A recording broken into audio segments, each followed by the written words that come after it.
자, 회의관리 1급 문제 61번부터 70번까지 한번 보겠습니다. 자, 회의관리 1급 문제 61번입니다.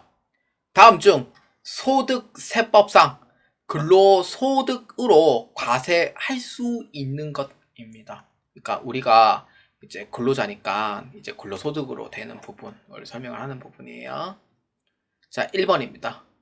근로자가 업무 능력 향상을 위해 위탁 연수기간의 교육훈련비. 이거 이제 위탁 연수기간의 교육훈련비를 근로소득으로 봐야 안 봐요? 이거 사실 업무에 대한 부분이긴 하지만 근로소득으로 볼 수가 없는 거죠. 그렇기 때문에 1번은 근로소득의 과세가 아닙니다. 그 다음 2번.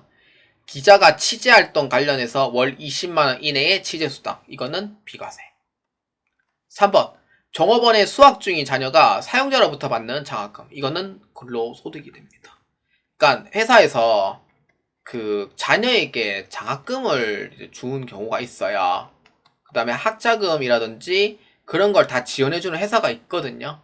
지금은 이제 좀 많이 규모가 줄었지만 옛날에는 이제 임직원인 경우에는 좀 직급이 좀 높다 이러면은 회사에서 기여한 게 많다 보니까 자녀에게 이제 학자금이나 등록금도 다 대주는 회사도 있었어요.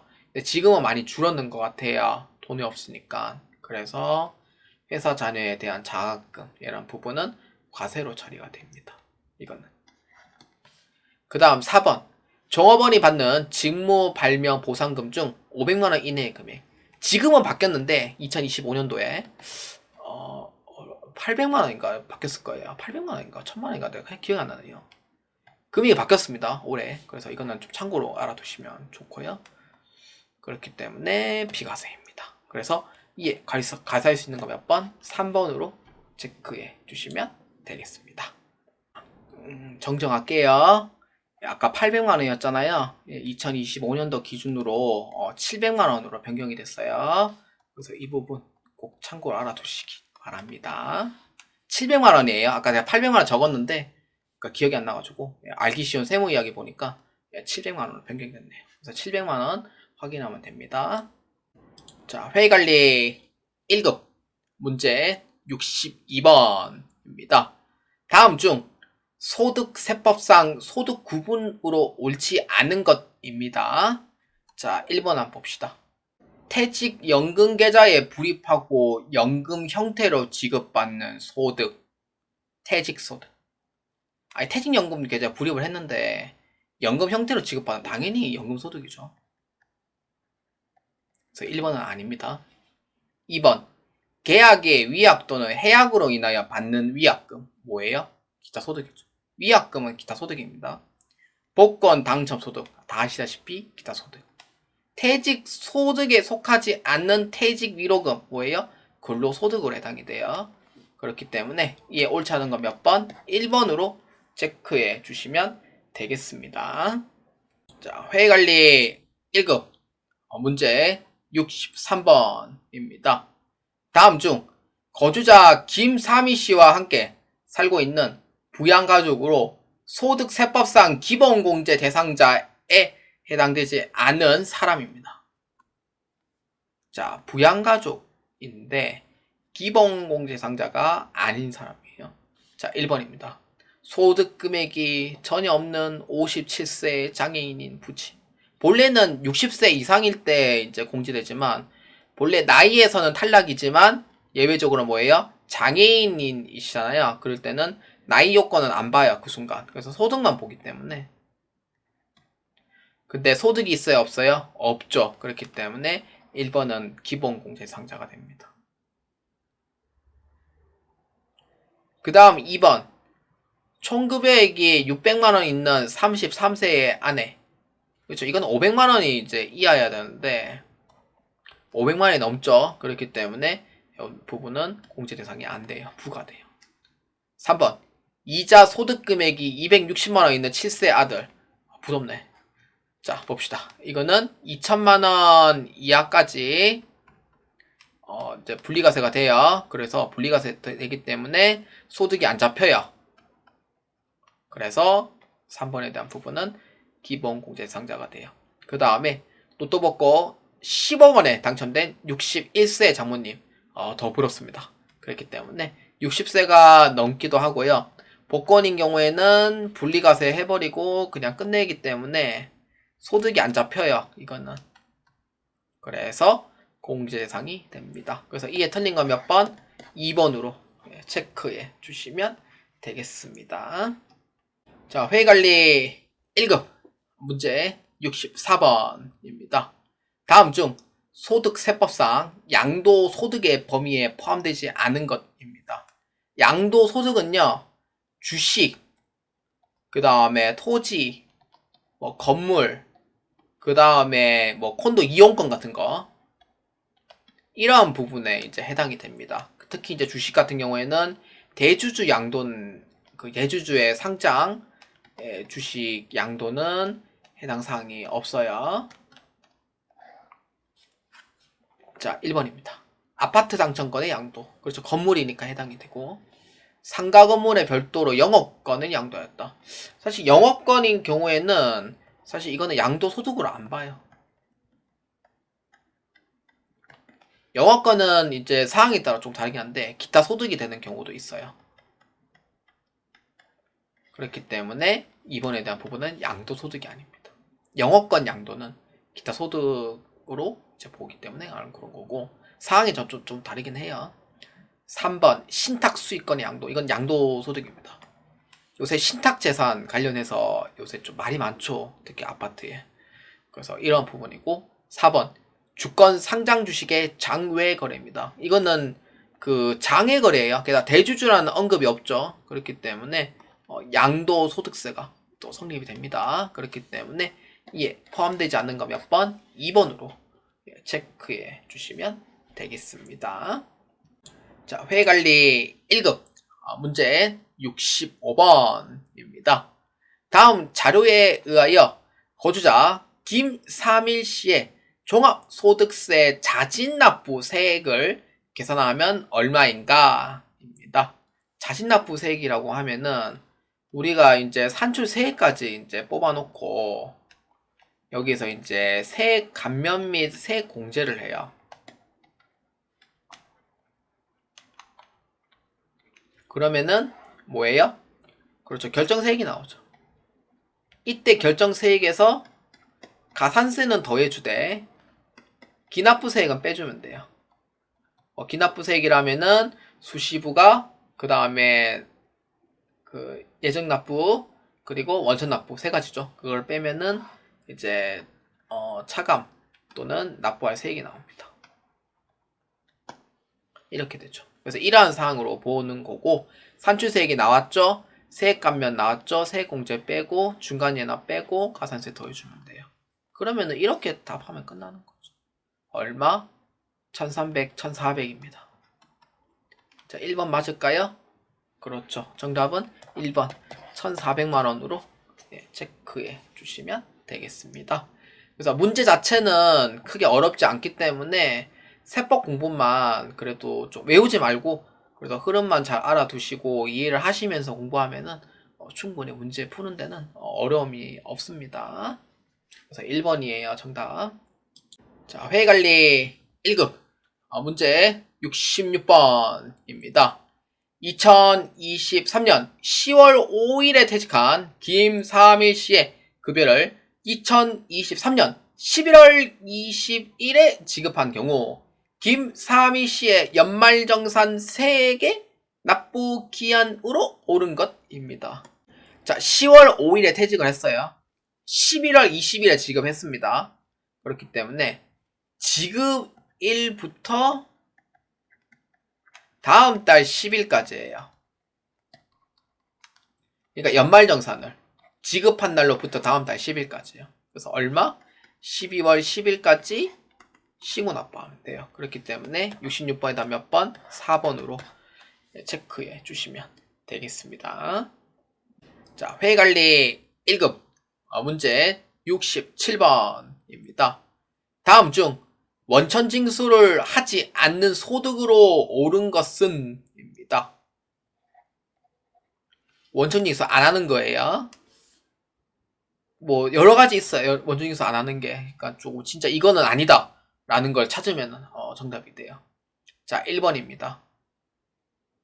국세청에 정년 퇴임한 김영수 사무관이 지급받는 명예퇴직수당 원천징수 해야 하네요? 지급받는 명예퇴직수당이니까 이건 당연히 급여에 이제 포함이 되죠. 그렇기 때문에 1번은 원천징수를 하냐 안 하냐 했을 때 원천징수 대상이죠, 당연히. 근로소득이니까. 그러니까 즉 연말정산 대상이 되니까 그런 거고요. 2번 직원을 대상으로 치과 검진 용역을 제공한 김삼일 치과 병원장에게 지급한 사업소득 원천징수 해야 하네요. 사업소득 같은 경우에는 의료보건 용역이거든요. 얘는 의료보건 용역인 경우에는 그 원천징수가 3% 이렇게 떼는 그게 있어요. 그렇기 때문에 이건 예외적으로 원천징수가 가능합니다.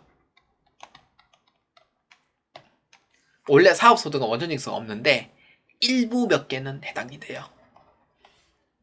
개인 사업자가 고용하고 있는 종업원에게 매월 지급하는 급여 자체가 원천징수에 해당이 되는 거죠. 자, 그 다음에 4번입니다. 주식회사 3일이 발명진흥법상 직무 발명을 한 김철수 대리에게 지급하는 우수발명 보상금. 우수발명 보상금은 25년도 기준으로 700만원 비과세를 하도록 돼 있어요.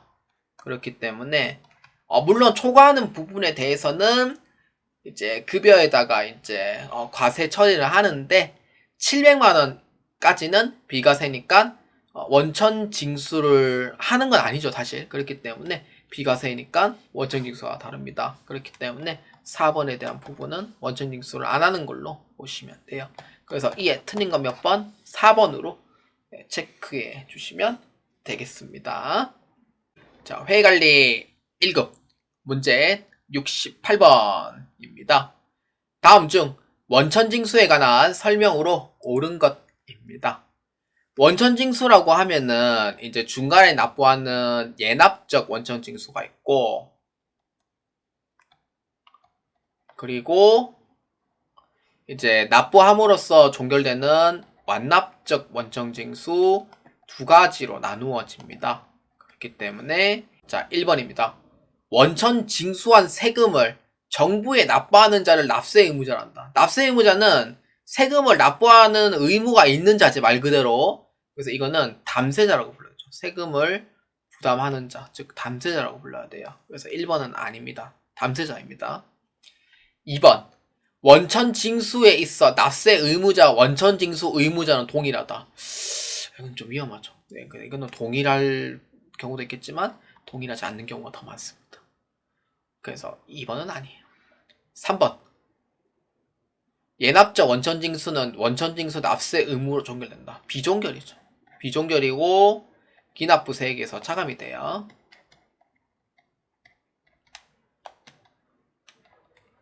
그 다음 4번 원천징수 제도로 인해서 납세 의무자가 부담해야 할 세액이 줄어들거나 늘어나지 않는다. 그렇죠. 세금을 이렇게 이제 미리 납부를 하는 거기 때문에 뭐 이렇게 올라가거나 내려가거나 사실 그러한 부분은 없어요. 그래서 그냥 납부하면은 종결되는 게 있지만 미리 납부함으로써 뭐 추가적으로 뭐 더 납부해라 뭐 이런 내용은 없거든요. 확정 신고가 아닌 이상은. 그렇기 때문에 4번에 대한 부분은 맞는 내용이 됩니다. 그렇기 때문에 이에 오는 건 몇 번? 4번으로 체크해 주시면 되겠습니다. 자, 회계관리 1급 문제 69번입니다. 다음 중 부가가치 세법에 관한 설명으로 옳지 않은 것은 입니다. 자, 1번입니다. 매출세액에서 매입세액을 공제한 방식으로 납부세액을 계산하는 전단계 세액공제법을 채택하고 있다. 그렇죠. 매출세액에서 매입세액을 공제한 방식으로 전단계 세액공제법을 채택하고 있다라는 얘기는 맞아요. 근데 여러분 헷갈리시면 안 되는 게 전단계 거래공제법이라고 했는데 이거는 이제 안 쓴 지는 좀 수십 년 된 내용이긴 해요. 그래서 전단계 거래공제법은 라고 하면 틀렸다. 이렇게 보시면 돼요. 그 다음 2번 소비지국 가세 원칙에 따라 수출 재화에 대해서는 면세 제도를 적용하여 부가가치세 부담을 완전히 제거한다. 부담을 완전히 제거한다는 내용은 맞아요. 근데 면세 제도가 아니죠. 뭐예요? 그렇죠. 영세 제도인 거죠. 그래서 2번에 대한 얘기는 맞아요, 틀려요? 아니다. 이렇게 보면 돼요.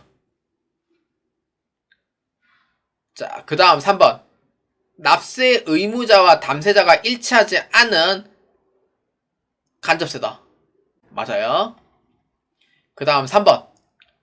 납세 의무자의 신고에 의하여 납세 의무가 확정되는 신고 납세 제도를 제시하고 있다. 그렇죠. 내가 자진 신고해서 납부를 하는 그런 방식을 쓰고 있어요. 그래서 이에 틀린 건 몇 번? 2번으로 체크해 주시면 되겠습니다. 자, 회계관리 1급 문제 70번입니다. 부가가치 세법에 관한 설명으로 옳지 않은 것은 입니다. 자, 1번입니다. 사업자란 사업상 독립적으로 재화나 용역을 공급하는 자를 말하며, 그렇죠, 맞죠? 사업상 독립적으로 재화나 용역을 공급하는 자로 되는 게 맞아요. 근데 사업 목적이 영리든 비영리든 상관없다. 그렇죠. 부가가치세는요, 영리든 비영리든 안 따져요. 그래서 1번에 대한 얘기는 맞아요. 근데 비영리가 부가가치세 없는데요 이러면은 틀려요. 비영리도 부가가치세 납부를 다 하도록 되어 있습니다. 그렇기 때문에 1번에 대한 얘기는 맞아요. 2번. 면세 사업자는 부가가치세법상 납세 의무자가 아니므로 사업자 등록의 재반 의무에선 제외된다. 맞아요, 틀려요? 재반 의무에서는 제외되는 건 맞지만 협력 관계는 있는 건 맞아요. 그렇기 때문에 2번에 대한 부분은 맞다. 이렇게 보시면 됩니다. 협력 의무는 있고 재반 의무는 제외예요. 3번. 직매장은 사업장이고 하치장은 사업장이 아니다. 맞죠? 하치장은 창고이기 때문에 사업장이 아니에요. 그 다음 4번. 사업자 등록 신청은 사업장마다 사업 개시일로부터 20일 이내에 하는 것이 원칙이다만 한 사업자에게 동일한 업종으로 2 이상의 사업장이 있는 경우에는 사업자 단위로 신고 납부해야 한다. 사실 4번은 맞는 것처럼 보여도 틀립니다. 왜냐? 원칙은 각 사업장 신고 납부예요. 근데 내가 사업장이 2개 이상이에요. 그럴 때는 신고를 하셔야 되는 거죠. 신고해서 사업자 단위과세를 한다든지, 그러니까 2개 이상이라고 해서 무조건 자동으로 단위과세 적용되는 게 아니고요. 따로 신청을 하셔야 돼요. 그렇기 때문에 뭐 주사업장 총괄 납부를 한다든지. 그래서 이거를 선택을 해서 신고를 해주셔야 됩니다. 그래서 예, 옳지 않은 건 몇 번? 4번으로 체크해 주시면 되겠습니다.